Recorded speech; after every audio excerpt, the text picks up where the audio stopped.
The story begins with Baby, a young and highly skilled getaway driver, sitting in his car outside a bustling downtown bank. His hands tape rhythmically on the steering wheel in sync with the music playing through his ever-present headphones. Inside the car with him are Griff, Buddy, and Buddy's glamorous wife, Monica. They are a group of seasoned criminals, ready to pull off a daring bank robbery. Baby remains calm, focused on the beats pumping through his earbuds, as the others review the plan one final time. Griff, edgy and impatient, double-checks his weapon, while Buddy and Monica exchange a quick, confident glance before stepping out of the car.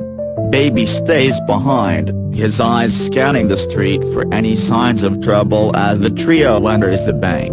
Minutes pass, and Baby keeps time by drumming his fingers against the dashboard. Suddenly, alarms blare, and the robbers burst out of the bank, bags stuffed with cash. Baby snaps into action, revving the engine and peeling out of the parking lot as police sirens wail in the distance. A high-speed chase ensues, showcasing Baby's incredible driving skills. He weaves through traffic, drifts around corners, and executes breathtaking stunts that leave the pursuing officers scrambling to keep up. Baby's ability to predict and exploit gaps in traffic allows him to narrowly avoid collisions while maintaining his lead. At one point, he drives down a narrow alley, spins the car 180 degrees, and reverses out the other end, leaving the police confused and disoriented. Eventually, Baby finds a secluded parking garage where they switch vehicles, discarding the getaway car and transferring the stolen cash into a clean sedan. With the police left far behind, they make their way to the designated meeting point, where Doc, the mastermind behind the heist, awaits. Doc, an intimidating yet calculated figure, commends Baby for his exceptional driving, emphasizing to Griff that they owe their escape entirely to his skills. Griff, however, remains unimpressed, mocking Baby for his quiet demeanor and constant use of headphones. When Griff snatches Baby's sunglasses, Baby simply pulls out another pair and puts them on without saying a word, further irritating Griff. It is revealed that Baby works for Doc to repay a debt he incurred years ago, and he has just one more job before he is free. Despite his skills, Baby longs for a normal life, free from crime. After the meeting, Baby returns home to care for Joe, his elderly and deaf foster father. Their relationship is tender, with Baby ensuring Joe is safe and comfortable. In his spare time, Baby creates music tracks using recordings of conversations, ambient sounds, and snippets of his life, channeling his emotions into his art. One evening, Baby stops by a local diner where Deborah, a kind and charming waitress, works. He has been quietly admiring her for some time, and their brief interactions hint at a mutual attraction.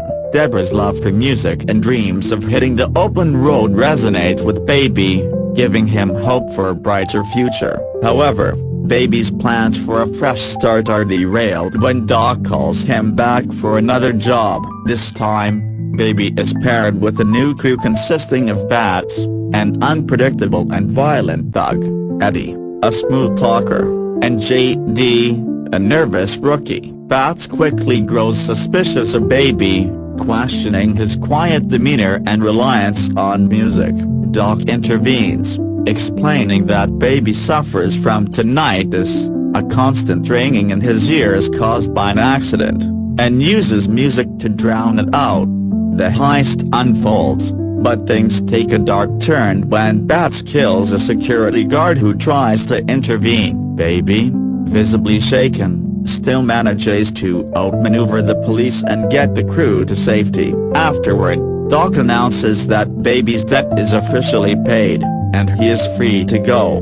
Baby seizes the opportunity to leave the criminal world behind. He begins dating Deborah and secures a legitimate job as a pizza delivery driver. For the first time in years, Baby feels a sense of normalcy and happiness, but his peace is short-lived when Doc reappears, threatening to harm Deborah unless Baby participates in one final heist. The new job targets the post office, and Baby is sent with Doc's nephew to scout the location. During their visit, Baby meets a kind cashier who treats him with warmth, sparking feelings of guilt about the planned robbery. On the day of the heist, Baby is joined by Bats, Buddy, and Monica. Before the job, they stop at a warehouse for an arms deal, but Bat's impulsive nature leads to a deadly shootout, killing the arms dealers and escalating tensions within the group.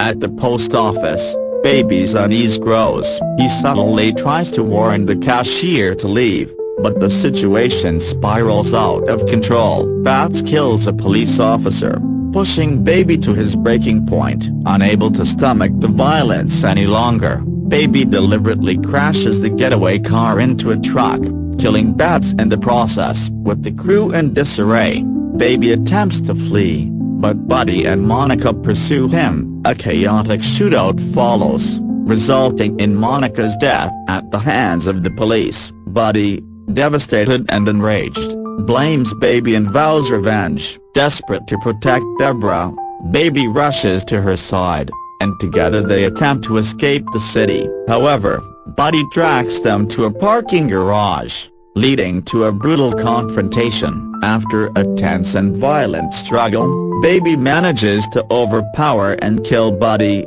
finally putting an end to the nightmare. Instead of continuing to run, Baby decides to face the consequences of his actions. He turns himself in and is sentenced to prison. During his trial, several people testify in his defense, including Deborah, the cashier, and others who witnessed his acts of kindness and courage. After serving time, Baby is released, greeted by Deborah